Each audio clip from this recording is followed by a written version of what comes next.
Hello. So we continue our discussion on bleeding in late pregnancy, antepartum hemorrhage.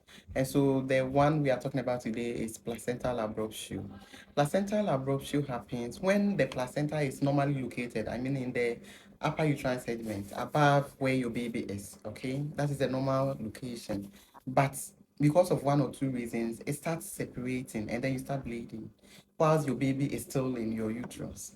So some of the reasons why your placenta might start separating early is from poor nutritional status. If you are not eating well, the placenta is not healthy, and so it's not able to adhere firmly to the uterine wall, and then it starts separating.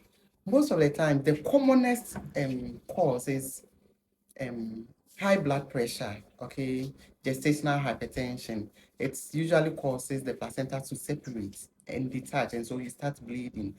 Placental abruption comes with, yeah, so another cause of placental abruption is trauma. Okay, so when someone hits you on your abdomen or when you fall down, we fear that your placenta may detach, or sometimes you are involved in an accident and then it causes trauma and then it starts detaching from the wall.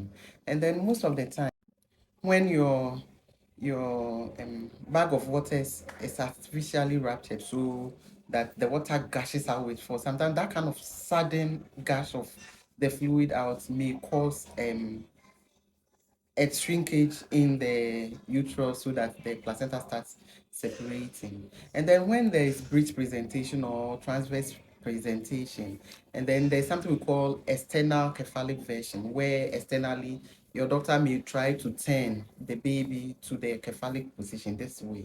It might also stimulate the placenta to start detaching from its wall.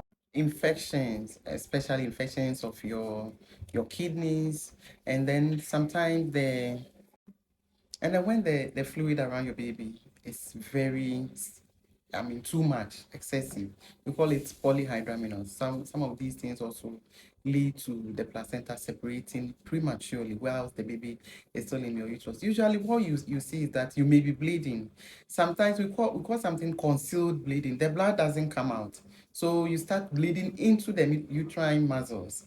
So you realize that the fetal heartbeat starts going down, and then you have signs of shock, like you feel faint, you are sweating, you feel unwell because you are bleeding inside, and then the abdomen feels very tender. When you touch it, it's painful and it feels hard, like a ball. Some common signs is when you have persistent frontal headache, blurred vision, you have pain around here, we call it epigastric pain.